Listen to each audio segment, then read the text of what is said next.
সিরিয়ায় একটা কিয়ামতের বড় আলামত আছে। কোথাকার বললাম? সিরিয়ায়। কিসের আলামত বললাম? কিয়ামতের। আলামতটা কি? দামাস্কের মসজিদে 27 বছর নামাজ হতে দেয় নাই বাশার আল আসাদ। সেই মসজিদের তালা খুলে গেছে, নামাজ হচ্ছে। ওই মসজিদটায় ইমাম মেহেদী ইমামতি করবেন, আর ওই মসজিদে আল্লাহ তাআলা কাকে নামাবেন? হযরতে ঈসা মসিহকে। জোরে বলুন সুবহানাল্লাহ। তাহলে কিয়ামতের আলামতের মধ্যে একটা আলামত, ওই আলামতটা মধ্যপ্রাচ্যে একটা মারাত্মক যুদ্ধ চলছে। America, Israel, Iran, Lebanon, Jordan, Bahrain, Qatar, Kuwait, Dubai, Saudi Arabia সবাই জড়িয়ে গেছে যুদ্ধে। মারাত্মক যুদ্ধ চলছে। অনেক দেশে তেল সংকট, গ্যাসের সংকট দেখা দিয়েছে। হজমুজ প্রণালী বন্ধ করে দিয়েছে ইরান। একটা গ্যাসের একটা তেলের গাড়ি ট্যাঙ্কার পেরোতে দেবো না। যাই হোক, এখানে পাওয়ারের একটা নুমাইশ হচ্ছে যে কার পাওয়ার কত। আমেরিকা বলছে সুপার পাওয়ার দেশ। তার প্রেসিডেন্ট যে গাড়িটাই চাপে, সেই গাড়িটা 1000 কোটি টাকারও বেশি দাম। কেন? গাড়িটা কি আছে? মিসাইল মারলে লাগবে না, পরমাণু মারলে আসর হবে না। তার কাছে 0 পয়েন্ট থেকে AK-47 এ গুলি ছুড়লে বলছে গুলি ভেদ করবে, স্কেচ পর্যন্ত পড়বে। এত পাওয়ারফুল গাড়ির ভেতরে প্রেসিডেন্ট বসে থাকে। এখন আপনি আমি মনে মনে করব তাহলে তো কোনো দুর্বলতাই নাই, তিনি প্রেসিডেন্ট, তাকে কেউ ছুঁতে পারবে না। আল্লাহর কসম করে বলছি, শুধু ওই গাড়ি নয়, কেউ যদি লোহার ঘরের ভেতরে থাকে, লোহার প্রাচীর হয়, চীনের প্রাচীরের থেকেও মোটা পাঁচিল যদি লোহার হয়, আর সেরকম ঘরের মধ্যে কেউ বন্দী থাকে, আল্লাহর কসম তার মৃত্যুর টাইম হলে মালাকুল মউত তার জান কবজ করবে। নাম্বার 2, যে দলিলটা দেবো, কোন পৃথিবীর বাপের বেটা হুজুর আর মৌলবি কাটতে পারবে না। 2 নম্বর, এই পৃথিবীতে যতগুলো নবী এসেছেন তাদের মধ্যে সব থেকে বেশি দিন যিনি দাওয়াত দিয়েছেন, তাবলীগ করেছেন, তিনার নাম হচ্ছে হযরতে নূহ নবী। কোরআনে আছে 950 বছর তাবলীগ করেছেন। বলুন সুবহানাল্লাহ। 950 বছর। ইমানদারির সঙ্গে বলুন তো, পুকুরের কিনারায় কোন বাপ যদি নিজের সন্তানকে নিয়ে দাঁড়িয়ে থাকে, সন্তান যদি হাত পিছলে পড়ে যায় পুকুরে, বাপ ঝাঁপ দেবে না? দেবে না? ঝাঁপ দেবে। সাঁতার না জানলেও ঝাঁপ দেবে। কাকে বাঁচানোর জন্য? সন্তানকে, সন্তানের মহব্বত, ঝাঁপ দিয়ে দেবে। আমার বন্ধুগণ, সেই নবীর নাম হচ্ছে হযরতে নূহ নবী। 950 বছর দাওয়াত দিয়েছে তিনি। তিনার পরিবার তাদেরকে অনুরোধ করলে কম, হে আমার কম, আমি তোমাদের কাছে অনুরোধ জানাচ্ছি, তোমরা আমার আল্লাহকে বিশ্বাস করো, আমাকে নবী হিসাবে মেনে নাও, তা না হলে আমার আল্লাহ তোমাদেরকে কঠিন আযাবে মুবতালা করবে। তার ছেলে কিনান, সে বলল তোমার আল্লাহ কি আযাব দিবে? বলে আমার আল্লাহ মসুল ধরার বৃষ্টি দিয়ে তোমাদেরকে বন্যায় ডুবিয়ে দিবে। সে কি উত্তর করলো জানে? তোমার আল্লাহ যদি বন্যা দেয়, এমন উঁচু জায়গায় চেপে যাব যেখানে তোমার আল্লাহর পানি আর পৌঁছাবে না। বলুন নাউজুবিল্লাহ। কাকে চ্যালেঞ্জ ছুড়লো? আল্লাহকে। মুফাসসিরিনরা লিখছেন, হাদিসে আছে, ব্যাখ্যার কিতাবে আছে, পৃথিবীর বুকে আজকে তারিখ পর্যন্ত, কত তারিখ? 25, আজকে তারিখ পর্যন্ত যতগুলো প্রলয় ঘটেছে পৃথিবীতে, সব থেকে বড় বন্যা নূহ নবীর জামানায় আল্লাহ ঘটিয়েছিলেন। সমুদ্রের পানিকে 1250 ফুট উপরে আল্লাহ তুলে দিয়েছিলেন। কত বললাম বাবা? 1250 ফুট উপরে উঠে গেছে নূহ নবীর জামানায়। নূহ নবী নৌকার উপরে আল্লাহ তাণ্ডব শুরু হয়েছে, আল্লাহকে চ্যালেঞ্জ ছুড়েছে। নূহ নবী দেখতে পাচ্ছেন যারা ঈমান এনেছে নূহ নবীর প্রতি এবং সমস্ত জোড়া জোড়া পশু পক্ষী নৌকায় চাপিয়েছে, আর নূহ নবী নিজে দেখতে পাচ্ছেন তার কওম, তার ছেলে কেনান পানিতে ডুবে মারা যাচ্ছে। নূহ নবী থাকতে না পেরে কি করলো জানেন? আচ্ছা, আমরা বাপরা সন্তানের লেগে দোয়া করি না বাবা? এই যারা বেটা আছেন তারা শুনে যান, তুমি বাপকে ভাত না দিলেও তোমার বাপ তোমার মঙ্গলের জন্য দোয়া করে। তুমি তোমার বাপের সঙ্গে অসৎ ব্যবহার করলেও তোমার মা বাপ তোমার মঙ্গলের জন্য দোয়া করে। তুমি মা বাপকে না দেখতে পারো, আমি বাস্তব চিত্র বলছি। তুমি যদি অ্যাক্সিডেন্ট হও না, তোমার শাশুড়ির থেকে আগে তোমার মা কোঁচড়ে করে টাকা নিয়ে ছুটবে আমার ছেলেকে বাঁচাতে হবে। ঠিক বললাম না ভুল বললাম? সন্তানকে এত ভালোবাসে। নূহ নবী চোখে দেখছেন তার ছেলে কেনান ডুবে মারা যাচ্ছে। নূহ নবী আল্লাহর কাছে কি দোয়া করলেন? লা আসিমাল ইয়াউমা মিন আমরিল্লাহ, ওগো আল্লাহ এটা আমার ওরসজাত পুত্র, তুমি একে রক্ষা করো।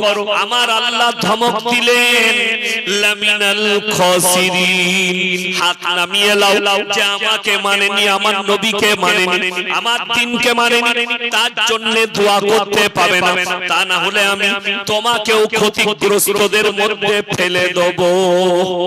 এটা কোরআন। আল্লাহ নিষেধ করলেন হাত নামিয়ে লাও, যেহেতু সে জালিম, সে আমাকে চ্যালেঞ্জ ছুড়েছে।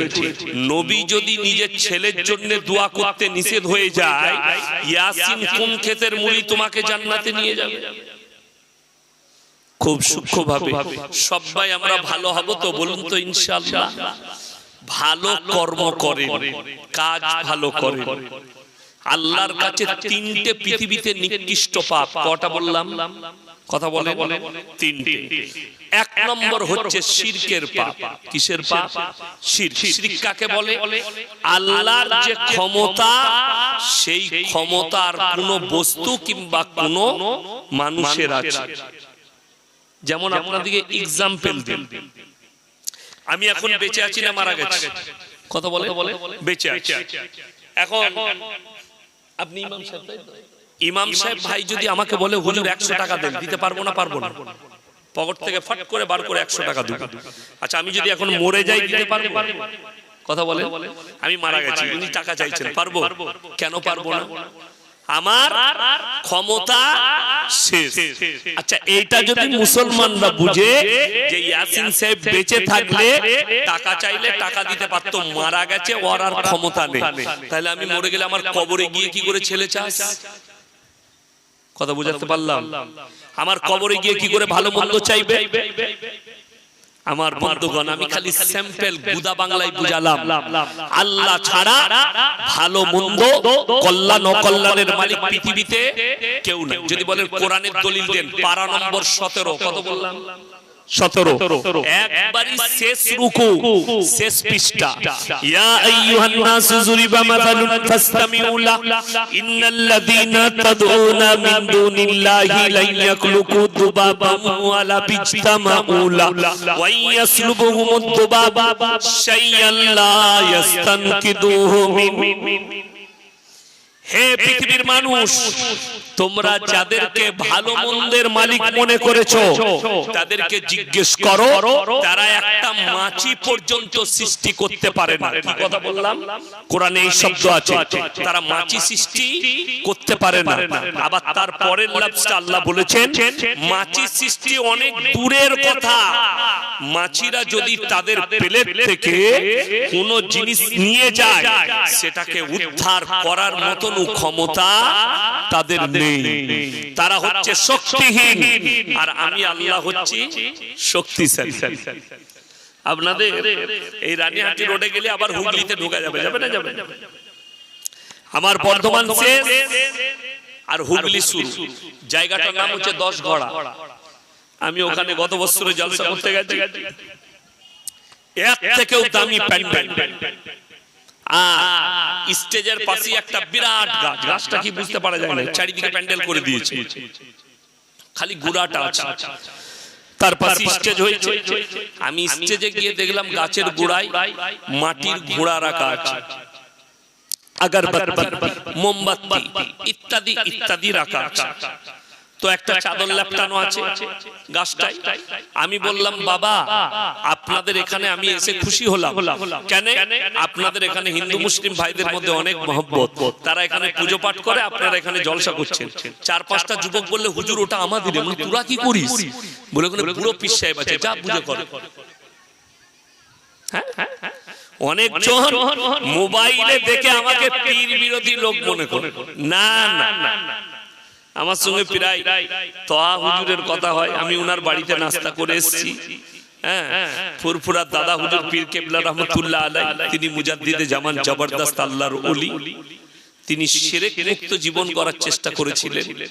আমার বন্ধুগণ, আমি পীর বিরোধী নয়, আমি হচ্ছি সিস্টেম বিরোধী লোক। সিস্টেম কেমন সিস্টেম আপনাকে বলে, আমি যদি মিথ্যা বলে থাকি আল্লাহর কাছে জবাব দিতে হবে। আপনি আমার গাড়িতে চাপুন, আমি আপনাকে কালকে দেখিয়ে দেব। পোস্টার গুলো এখনো লাগানো আছে। আমার থানার কথা বলছি, আমার জেলা, আমার থানা। আমি হাই রোডের উপরে যাতায়াত করি তো। আর এই যে দিল্লি রোড দেখছেন, কোনা এক্সপ্রেস থেকে ডানকুনির উপরে একবারে আমার বাড়ির উপর দিয়ে গেছে, বাড়ির উপরে বুক চিরে গেছে। আমার রোড থেকে আমার বাড়িটা খুব জোর হলে 50 মিটার হবে। কত মিটার বললাম? 50 মিটার। আমার বাড়িটা রোড থেকে, হাই রোড থেকে 50 থেকে 60 এরকম কিছু হবে। যাই হোক, ওখানে পোস্টার দিয়ে আছে, অমুক বাবার মাজারের ওরস মুবারক, অনুষ্ঠান সূচি। 1 নম্বর, প্রথম দিনে অনুষ্ঠান হবে বুবি বুবি ড্যান্স। দ্বিতীয় দিনের অনুষ্ঠান ড্যান্স হাঙ্গামা, মানে ন্যাংটো ড্যান্স। তৃতীয় দিনে অমুক শিল্পী, তার নামটা লুবো না, তিনি এসে মঞ্চে গান গাইবেন। আর তারপরের দিন, সেই দিনে প্রথমে জলসা হবে, তারপরে সত্যপীর হবে। আপনারা সত্যপীর হাওড়াতে হয় না, দেখেননি, বর্ধমানে হয়, মুর্শিদাবাদে, বাঁকুড়া, পুরুলিয়ায় নাম দিয়েছে সত্যপীর। যত মিথ্যা ওই হারামখোররাই বলে, বিশ্বাস করুন, একদম 100% বলছি, আমি বাইক ক্যামেরা বলছি। এরপর বলুন তো, গান বাজনা ইসলামী শরীয়তে হালাল না হারাম? প্রথমেই বলেছি, এখন আবার বললেন হারাম ইসলামী শরীয়তে। আল গিনাউ মিন মাজামিরিশ শাইতান, গান হচ্ছে শয়তানের বাঁশি, বাদ্যযন্ত্র হচ্ছে শয়তানের বাঁশি। আপনাদের গ্রামে কবরস্থান আছে না? আছে। আচ্ছা, ওই কবরস্থানে যদি কেউ ফাংশন করে, তাকে ছেড়ে দিবেন না মারবেন? আমার বাপ দাদু শুয়ে আছে, এখানে ফাংশন হবে, তোমার বাপ দাদুর কবরে বুগি বুগি ডান্স চলবে না, ফাংশন হবে না। আর তোমার বাবার ওরসে মেলা হচ্ছে, সেখানে ফাংশন, সেখানে বুগি ডান্স। এটা কোন শরীয়তে পেলে? আমার বন্ধুগণ, মক্কা থেকে মদিনা 470 কিলোমিটার রাস্তা, একটাও মাজার নেই। আমার বাড়ি থেকে রানীহাটি 155 কিলোমিটার রাস্তা, 155,000-এর বেশি মাজার আছে। ঠিক বললাম না? 155। এরপর চলুন চাদর চড়ানো। কবরে যদি চাদর চড়ানো জায়েজ হতো, আল্লাহ রাসূল সাল্লাল্লাহু আলাইহি সাল্লামের কবরটা আসমান পর্যন্ত হিরে মতি মুক্ত চাদরে ঢেকে যেত। রাসূলের কবরে জায়েজ নেই, পৃথিবীর আর কোন মৌলবি মোল্লা পীর ফকিরের কবরের জন্য জায়েজ হতে পারে না। আপনার ঘরের কাছে ফুরফুরা, এক্ষুনি কোন হুজুরকে ফোন লাগান, আমার বাড়িতে ওসিয়তনামা রাখা আছে লাইব্রেরিতে, দাদা হুজুর ওসিয়ত করেছেন, ফতোয়া লিখেছেন, মেয়েদের মাজারে যাওয়া হারাম। নাম্বার 2, বেরেলভি ভাইদের সবথেকে বড় মৌলবি, তার নাম হচ্ছে আহমদ রাজা বেরেলভি। কিতাবের নাম ফতোয়ায়ে রিজভিয়া, খণ্ড নম্বর 24, পৃষ্ঠা নম্বর 497। তিনি লিখেছেন, মেয়েদের মাজারে যাওয়া তো অনেক দূরের কথা, নিয়ত করাটাও হারাম। 3 নম্বরটা শুনলেন, আমাদের সমাজে যদি স্বামী মারা যায়, স্ত্রী কবরস্থানে যায় তো? কথা বলেন না? যেতে পাবে? কথা বলেন, যেতে পাবে? যেতে পাবে না, শরীয়তে জায়েজ নেই। বাপ মরে গেলে বিটি কবরস্থানে যেতে পাবে না। তাহলে ইয়াসিন মারা গেছে, আমার কবরে তোমার বউ কি করে যাবে? কথা বোঝাতে পারলাম? আমি গুদা বাংলায় বয়ান করছি যাতে আপনার ব্রেনে ঢুকে। আমার বন্ধুগণ, আল্লাহর কাছে যতগুলো পাপ আছে, নিকৃষ্ট পাপ হচ্ছে শিরকের পাপ। কেউ যদি একবার চুরি করে, একবার জিনা করে ফেলে, কেউ যদি কোনো ব্যক্তি একবার যদি কোনো রকমের কোনো পাপ করে ফেলে, গীবত করে ফেলে, আমার আল্লাহ ইচ্ছা করলে ক্ষমা করে দিতে পারেন। কিন্তু কোন ব্যক্তি জেনে শুনে যদি শিরক করে, আল্লাহ সেই শিরকের গুনাহ ক্ষমা করবেন না। আল্লাহ ব্যতীত ভালো মন্দের মালিক পৃথিবীতে কেউ নেই, এইটা বিশ্বাস। এখন আমাদের সমাজে, সমাজটা ধ্বংস অর্ধেক কিসে হলো জানেন? এখনই বলে দিলে আমার দাওয়াত কমে যাবে। কেন বলুন? হাদিসুন নিসা। হাদিসুন নিসা মানে বুঝেছেন? এই মৌলবীরা বুঝে গেছে, আপনারা বুঝবেন। হাদিসুন নিসা মানে হচ্ছে মেয়েদের হাদিস, আমাদের হাদিস। নিসা মানে হচ্ছে মেয়ে, কি বুঝলে? নিসা নেসা দুটো। এই হাদিসুন নিসা, সূরা নিসা মেয়েদের নামে আছে। এদের হাদিসে অর্ধেক দুনিয়া ধ্বংস হয়ে গেছে। এসআইআরে এমনি নাম হয়েছে আপনার, নানি একটা নাম রেখেছে, দাদি একটা নাম রেখেছে। তবে তো কেন দুই বিয়ানে ঝামেলা? বর্ষাকালে ছেলে হয়েছে, নাম রেখেছে বর্ষা। আর নানি যখন শুনলে দাদি নাম রেখেছে বর্ষা, না নামটা ভালো হয়নি, ও নাম রাখলে ফুলটুসি। তো ওর নামটা এসআইআরে ডাক পড়বে না, তা কার পড়বে? আপনাকে আমি ইমানদারির সঙ্গে বলছি, গোটা পাঁচলা থানায় একটা হিন্দু ভাইয়ের নাম আপনি দেখিয়ে দেন তো। আব্দুর রহমান আছে? আছে? কথা বলে না? আছে? কোন দলিত ভাইয়ের নাম আব্দুর রহমান আছে? আব্দুল জব্বার আছে? আব্দুল সত্তার আছে? নাই। আর মুসলমানদের শুনলেন না, বল্টু, ঝন্টু, ফন্টু, সন্টু, কালো, তেল, সাদা, লাল সব মাল আছে। ঠিক বললাম না ভুল বললাম? আমি দিনাজপুরে এক জায়গায় জলসা করতে গেছি, তো মাদ্রাসার আদায় করছি। একজন বলে কালো 1000 টাকা। মানে সাদা মালটা কোথায় গেল? কে নাম রেখেছে নিজে জানে, ওর ভালো নাম আছে, লোকরা তার নাম করে দিয়েছে কালো। বড় কষ্ট। আমি এক জায়গায় বিয়ে পড়তে গেছি অনেক দিন আগে, তাকে জিজ্ঞেস করছি তোমার ভালো নামটা বলো। ও নিজের বড় ভাইকে জিজ্ঞেস করছে, ভাই আমার ভালো নাম কি? আমরা তোর খারাপটাই বল। বোঝ আমার নাম হচ্ছে পুটি। আমি যা বুঝে কর, ওই নামই বিয়ে পড়াতে হলো। এবং মেয়েটাকে গিয়ে কি বলবে, অমুক গ্রামের একমাত্র সন্তান পুটি, 1001 টাকা দেড় পরিবর্তে তোমাকে নিকাহ দিচ্ছে। কত শুনতে ভালো লাগবে। আশেপাশের মেয়েরা বলবে তোর স্বামীর নাম পুটি, ভালো লাগবে। কেন? দাদির নাম আলাদা, নানির নাম আলাদা। এদের হাদিস কেন?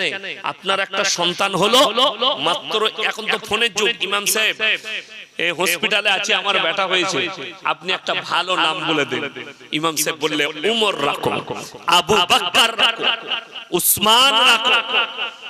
এত ভালো নাম থাকতে কোথাকার নাম কোথায়? আজকে আমাকে একজন ফোন করছিল যে হুজুর কি নাম রাখবো? নাম বলে দিলাম মারিয়াম। মারিয়াম ঈসা নবীর মা, হযরতে মারিয়াম। এত সুন্দর নাম রাখবে না? এত সুন্দর নাম রাখো, একটা নাম রাখো। বড় কষ্টের বিষয় এই সমাজ। মেয়েদের হাদিসে অর্ধেক সমাজ ধ্বংস হয়ে গেল। অর্ধেক সমাজ বিয়ের দিন ঠিক করতে যাচ্ছে, বলছে আমাদিকে আপনারা দুটো কাজে রেখেছেন মৌলবীদিকে। কটা কাজে বললাম? দুটো। হলে আর মরলে। হয়েছে হুজুর কানে আজান দিয়ে দাও, মরেছে জানাজা পড়ে দাও, বাকি বলে বাকি সব খালারা বুঝে নেবে। বুঝতে পারেন? মরে গেছে কে বুঝবে? খালা। দিয়ে 7 দিন, 3 দিন, 4 দিন, 7 ফায়দা, ঘাটে উঠা, 9 ফুল, 40 খার। 24 পরগনায় জলসা করতে গেছি, মুসলিমদের আকীদা শুনলে অবাক হয়ে যাচ্ছে আমি। এক এক জায়গার আকীদা। সেখানে আমার কাছে প্রশ্ন এলো যে লোক মারা গেলে তাকে দাফন করার আগে 9টা রুটি করে। 9টা, কটা বললাম? 9টা পিঠে করে, দিয়ে 9টা রুটি 9টা গরিব মানুষের বাড়িতে দেয়। তারা যতক্ষণ না খায় ততক্ষণ পর্যন্ত তার গোর আযাব বন্ধ হয় না। ফতোয়া কার? নেওয়ার খালা আমাদের, তা না হলে মুসলিম ছেলে মুসলিম মেয়েরা বলছে আমাবস্যার রাতে বিয়ে করতে। আমাকে মুর্শিদাবাদে জিজ্ঞেস করেছিল, আমি বললাম মোটি করি না, কালো ছেলে হবে আমাবস্যার রাতে বিয়ে করবে। কি বলবো, আমরা জানি না হাদিস কোরআনে কোথায় আছে? আমরা তো জানি আল্লাহর কাছে সব তিনটা সমান। ওই জন্য খুব সাবধান। ছেলে হচ্ছে না বলে কোনো ব্যাপার নাই, হুজুরের কাছে চলো, হুজুরের তাবিজে ছিল। এটা ইমাম সাহেবের বেতন 10,000 টাকা, আর আপনার গ্রামে একজন উস্তাকার আছে, সে মাসে 1 লাখ টাকা ইনকাম করে। কার ইনকামটা বেশি, উস্তাকারের না ইমামের? উস্তাকারের ইনকাম বেশি। এখন তিনি এসে ইমামকে বলছে, হুজুর ব্যবসাটা 1 মাস একটু ডাউন যাচ্ছে, একটা বরকতের তাবিজ দেন তো। তাবিজটা হুজুরের দরকার না তার দরকার? কথা বলে না? হুজুরের দরকার, তার নয়। কেন? হুজুরের 10,000 আর তার 1 লাখ, তাহলে বরকতটা তো হুজুর আগে পাবে। যদি আমাদের তাবিজে বরকত তো বুকা পুরা গরিব হতিস আর মৌলবীরা বড় লোক হতো। খেপা বলছে হুজুর ছেলে হচ্ছে না, তাবিজ দাও। আমাদের তাবিজে ছেলে হলে পঞ্চায়েত গুলো আমাদেরই দখলে হতো। 4টা করে বিয়ে করা যায় যাচ্ছে না? নাই আছে, 4টা বিয়ে করতাম, বছরে 1টা করে ছেলে, 10 বছরে 10টা, 4 মাসে 40টা। লাঠির জোর আমার, পঞ্চায়েত আমার, যা বুঝে করে। কিন্তু সমাজকে কে বুঝাবে? তাবিজে ছেলে হয় না, আল্লাহর কাছে চাইতে হয়। কার কাছে বললাম? আল্লাহর কাছে। আল্লাহ তুমি কল্যাণ অকল্যাণের মালিক। এই গাড়িতে আসছিলাম, আমার একজন বন্ধু ফোন করেছিলেন, ব্যাঙ্গালোরে থাকে, আপনাদের হাওড়া জেলাতেই বাড়ি। বললে হুজুর ডাক্তারে বলেছিল তোমার স্ত্রীর আর বাচ্চা হবে না। আমি আল্লাহর উপরে ভরসা রেখেছিলাম। 8 বছর পরে আল্লাহ আমাকে একটা মেয়ে দান করেছে, বলুন সুবহানাল্লাহ। আমার আব্বাজির যখন বিয়ে হয়েছিল 9 বছর পরে, 9 বছর বাচ্চা হয়নি, তারপরে আমার বড় বোন জন্ম নিয়েছে। তারপরে আমরা পরপর 6টা ভাই, 6টা, 2টো বোন, 4 ভাই আমার। পরপর আল্লাহ দিলেই হবে, আল্লাহর কাছে চাই। আর আমি আপনাকে হাওড়ায় দেখিয়ে দেবো, কলকাতায় দেখিয়ে দেবো, শিয়ালদায় দেখিয়ে দেবো, 100টা হারাম করে তাবিজ লিখছে, বলছে আমার তাবিজে বেটা ছেলে হয়। খোঁজ নিয়ে দেখুন হারাম করে একটা বেটা। আমাদের তাবিজে বেটা ছেলে হলে ইয়াসিন সাহেবের কি করে 2টো মেয়ে হলো? আমার তো সব বেটাই হতো না।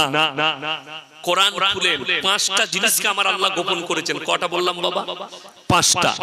1 নম্বর, ইন্নাল্লাহা ইনদাহু ইলমুস সাআ ওয়া ইউনাজ্জিলুল গায়ব ওয়া ইয়ালামু মা ফিল আরহাম ওয়া মা তাদরি নাফসুম মাযা তাকসিবু গাদা ওয়া মা তাদরি নাফসুম বিআইয়ি আরদিন তামুত ইন্নাল্লাহা আলিমুন খাবীর ইন্নাল্লাহা ইনদাহু ইলমুস সাআ। কিয়ামত কবে হবে আমি আল্লাহ ছাড়া পৃথিবীর কেউ জানে না। কিয়ামত কবে হবে আমি আল্লাহ ছাড়া পৃথিবীর কেউ জানে না। আল্লাহ রাব্বুল ইজ্জত এতগুলো দলিল দিয়েছেন। নবী মুহাম্মদ সাল্লাল্লাহু আলাইহি সাল্লামকে বেঈমান কাফেররা প্রশ্ন করেছে, যখন নবী কিয়ামতের আলামত শোনাচ্ছেন, আল্লাহর হুকুমে, আল্লাহর আয়াত শোনাচ্ছেন, তারা প্রশ্ন করেছে ইয়াসআলু আইয়ানা ইয়াউমুল কিয়ামা, হে নবী কিয়ামতটা কবে হবে বলুন। আল্লাহ উত্তর দিয়েছেন, তারিখ বলেননি, খালি আলামত বলেছেন। কি কি? ফাইদা বারিকাল বাসার ওয়া খাসাফাল কামার ওয়া জুমিয়াশ শামসু ওয়াল কামার ইয়াকুলুল ইনসানু ইয়াওমাইদিন আইনাল মাফার কাল্লা লা ওয়াজারা ইলা রাব্বিকা ইয়াওমাইদিনিল মুস্তাকার। ফাইদা বারিকাল বাসার, সেদিনে তোমাদের চোখগুলো স্থির হয়ে দাঁড়িয়ে যাবে, চোখগুলো দাঁড়িয়ে যাবে স্থির হয়ে। ওয়া খাসাফাল কামার, যেদিনে চন্দ্র আলোহীন হবে। ওয়া জুমিয়াশ শামসু ওয়াল কামার, যেদিনে চাঁদ আর সূর্যকে আমি মুখোমুখি সংঘর্ষ করাবো। আল্লাহ সব আলামত গুলো বলেছেন, কিন্তু তারিখ বলেননি। দিনটা কে জানে? কথা বলেন কে? আল্লাহ। আল্লাহ নবী পয়গম্বরদের কাছ থেকেও গোপন করেছে। ইন্নাল্লাহা ইনদাহু ইলমুস সাআ ওয়া ইউনাজ্জিলুল গায়বা ওয়া ইয়ালামু মা ফিল আরহাম। মায়ের গর্ভে বেটা আছে না বিটি, বিকলাঙ্গ না কালো, খোড়া আছে না ভালো আছে, আমি আল্লাহ ছাড়া পৃথিবীর কেউ জানে না। এটা হচ্ছে কোরআন। আর তিন নম্বর, কার কোথায় মৃত্যু হবে, কত সময়ে মৃত্যু হবে, আমি আল্লাহ ছাড়া পৃথিবীর কেউ জানে না। কার কোথায় রুজি মেপেছি, কতটা মেপেছি, কেমন করে মেপেছি, আমি আল্লাহ ছাড়া পৃথিবীর কেউ জানে না। কোথায় কত মিলিমিটার বৃষ্টি বর্ষণ হবে, আমি আল্লাহ ছাড়া পৃথিবীর কেউ জানে না। এই পাঁচটা জিনিসকে আমি আল্লাহ গোপন করেছি। সবাই নিয়ত করুন, শিরক থেকে সবাই বাঁচবো। জোরে বলুন ইনশাআল্লাহ। ভালো মন্দ, কল্যাণ অকল্যাণ সবের মালিক হচ্ছেন আল্লাহ। নামাজ সবাই পড়ি, সূরা ফাতিহা পড়েন না পড়েন? আমার সঙ্গে পড়ুন তো, ইয়াকা নাবুদু ওয়া ইয়াকা নাস্তাইন। মানুষ ওয়াদা করে আল্লাহর কাছে, আল্লাহ তুমি ছাড়া কারো উপাসনা করি না, তুমি ছাড়া কারোর কাছে ভালো মন্দ চাই না। মানুষ আল্লাহর কাছে ওয়াদা করে, তারপরে ওয়াদা কি করে ভুলে যায়? একটা উদাহরণ দিচ্ছি। আপনি সকালবেলায় উঠে আপনার বিবি বলল যাও বিস্কুট কিনে নিয়ে এসো, মেহমান আছে চা দেব। আপনি বাড়ি থেকে বেরিয়েছেন, বাড়ি থেকে বেরিয়ে রাস্তার উপরে আপনার চাচার দোকান, আপনি চাচার দোকানে মাল না কিনে অন্য পাড়ায় গিয়ে নরেনের দোকান থেকে মাল আনছেন। দুটো মানে দাঁড়াবে, হয় চাচার কাছে মাল নেই, নাহলে চাচার সঙ্গে আপনার ঝামেলা আছে। ঠিক কি না? দুটোর মধ্যে একটা, হয় চাচার কাছে মাল শেষ, নাহলে চাচার সঙ্গে ঝামেলা। তো কেউ যদি আল্লাহকে বাদ দিয়ে রওজা, থানে, দরগায় ভালো মন্দ অন্য কারোর কাছে চাই, তো কোরআন বলছে যে শুনে লাও, তাহলে হয় আল্লাহর কাছে মাল পুড়িয়ে গেছে, নাহলে আল্লাহর সঙ্গে তোমার ঝামেলা আছে। তা নাহলে তুমি আল্লাহর কাছে চাই। এখন অনেকজন বলবে যে আমি অলির কবরে, অলির কবরে যেতে নিষেধ নাই তো? অবশ্যই যাবে। কবর জিয়ারত করা আর ভালো মন্দ চাওয়া দুটো পার্থক্য আছে। জিয়ারত করা কি সুন্নাত, জিয়ারত করা কি সুন্নাত, ভালো মন্দ চাওয়া কি শিরক। ভালো মন্দ চাওয়া যাবে না। নাম্বার 2, এটা আরো মারাত্মক পাপ, ওয়ালা তাকরাবুজ জিনা ইন্নাহু কানা ফাহিশা ওয়া সাআ সাবিলা। ব্যভিচার করা তো দূরের কথা, যে রাস্তায় ব্যভিচার হয় সেই রাস্তার ধারে পাশে তোমরা যাতায়াত করো না। যে রাস্তার মধ্যে ব্যভিচার হয়, কিয়ামতে ছোট ছোট আলামতগুলো প্রকাশ পেয়ে গেছে। আপনারা মনে করেন না যে দাজ্জাল আসবে না? দাজ্জাল আসার সময় নবীজি বলে দিয়েছেন আলামত, সেই আলামতও ফুটে উঠেছে। যদি বলেন কোনটা? নাম্বার 1, মসজিদ কার ঘর? বাবা আল্লাহর ঘর। এই আল্লাহর ঘর মসজিদ। আমি বোম্বেতে একটা মসজিদে ঢুকেছি নামাজ পড়তে, ওটা বেরেলি ভাইদের মসজিদ। নামাজের টাইম হয়েছে, ঢুকে পড়েছি। তো তারা হাইয়া আলা সলাতে দাঁড়ায়, আমি আগে থেকে দাঁড়িয়েছি। নামাজের পরে একজন চাচা আমার পাশে ছিল, সে বলছে ভাই তুম ওয়াহাবি দেওবন্দি हो, तुम हमारे मस्जिद में क्यों आए? हम लोग मस्जिद तुम्हारा बाप का है, जरा इमाम को बुलाओ। इमाम साहब के डाके, इमाम साहब के बोललाम मस्जिद अल्लाह के घर है कि किसी का बाप का प्रॉपर्टी? तो तिनी बोलले नहीं हजरत, अल्लाह का घर है। कहां से तशरीफ लाए? हमने कलकत्ता से। अच्छा अच्छा अच्छा अच्छा, हम लोग ये तो कह रहा है कि हमारा मस्जिद है। बोले नहीं, गलत किया। अब तो ठीक। তিনি বললেন ভুল বলেছে, আমি চলে গেলাম। বড় কষ্ট লাগে, মসজিদ আল্লাহর ঘর। নবীজি বললেন যখন দেখতে পাবে এই আল্লাহর ঘরের ভেতরে সমাজের মানুষ দুনিয়াদারির কথা আলোচনা করছে, জানবে কিয়ামত কাছে এসেছে, কিয়ামতের আলামত। এখন জুম্মার দিনে ইমামের খুতবা চলে, আর ই এখন ব্যবসার গল্প লাগিয়েছে। ঠিক বললাম না ভুল বললাম? কিয়ামতের আলামত। নাম্বার 2, এটা অনেক জনের গায়ে চুলকুনি হয়ে যাবে বলে দিলে, কিন্তু বলতে হবে। নাম্বার 2 হচ্ছে নবীজি বললেন তোমরা বুঝতে পারবে কিয়ামত কাছে এসেছে যখন অশিক্ষিত মূর্খরা সমাজের নেতৃত্ব দিবে, আর শিক্ষিতরা চুপচাপ বসে দেখবে। এটা রাসূলের হাদিস, সহিহ হাদিস, স্পষ্ট। নাম্বার 3, রাস্তাঘাটে গাধার মতো নারী পুরুষ জিনা করতে লেগে যাবে। মোবাইল খুলে দেখলেন। নাম্বার 4, পরকীয়া সমাজে বেড়ে যাবে। নাম্বার 5, নারীরা পোশাক পরবে তারপরও ন্যাংটো থাকবে। নাম্বার 6, হারাম আওলাদে পৃথিবীটা ভরে যাবে। নাম্বার 7, আরো মারাত্মক কি, তোমরা বুঝতে পারবে দাজ্জাল আসার সময় হয়ে গেছে, যখন মুসলমানদের কাছে হারাম জিনিসগুলো হালাল হয়ে যাবে, অবৈধগুলো বৈধ হয়ে যাবে। আজকে তাকিয়ে দেখুন না, মুসলমান সুদ খায় বৈধ মনে করে, মুসলমান গাঁজা পান করে বৈধ মনে করে, গাঁজা বিক্রি করে বৈধ মনে করে, মুসলমান চুরি করে বৈধ মনে করে, মিথ্যা কথা বলে বৈধ মনে করে।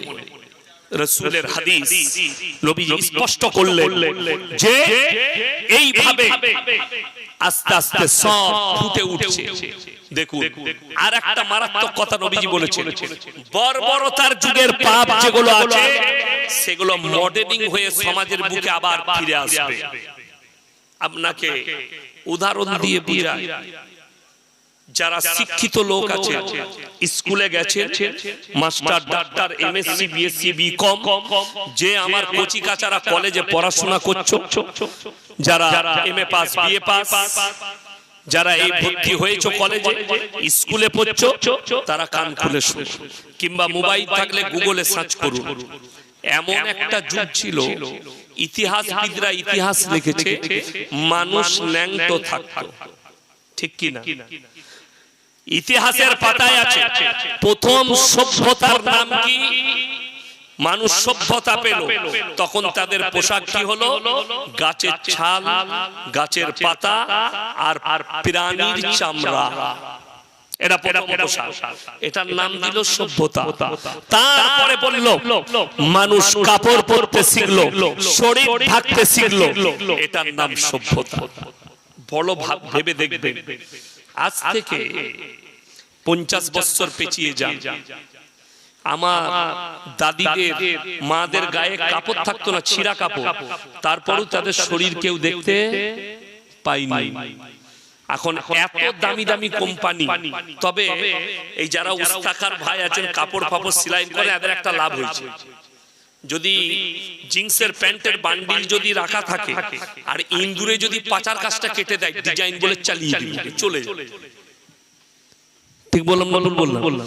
এখন তো সব ছিঁড়া ফাটাই মাল, ছিঁড়ে গেলেও মাল চলে যাচ্ছে বলে ডিজাইন, কোনো অসুবিধা নেই। রাসূলের হাদিস কত সত্য জানেন, যে বর্বরতার যুগের পার হলো মডেলিং হয়ে আসবে। একটা যুগ ছিল মানুষ কাপড় পরতে জানতো না, মানুষ মধ্যখানের যুগে সভ্যতা খুঁজে পেল। রাসূল আকরাম সাল্লাল্লাহু আলাইহি সাল্লাম মা বোন ছিলেন, ঢাকতে শিখালেন। হাদিসে আছে নবীজি রাস্তা দিয়ে পেরিয়ে যাচ্ছেন, একজন মুশরিকের বিটি, কাফেরের বিটি, হাতেম তায়ের বিটি রাস্তা দিয়ে পেরিয়ে যাচ্ছে, মাথায় কাপড় নেই। নবীজি নিজের মাথার পাগড়িটা খুললেন, তার মাথাটা ঢেকে দিলেন। জোরে বলুন সুবহানাল্লাহ। সাহাবীরা বললেন ইয়া রাসূলুল্লাহ, এটা মুশরিকের বিটি। নবীজি ধমক দিলেন, হে আমার সাহাবীরা শোনো, আমি মেয়েদের মাথা ঢাকতে এসেছি, খুলতে আসিনি। জোরে বলুন সুবহানাল্লাহ। যারা আমার কচি কাঁচা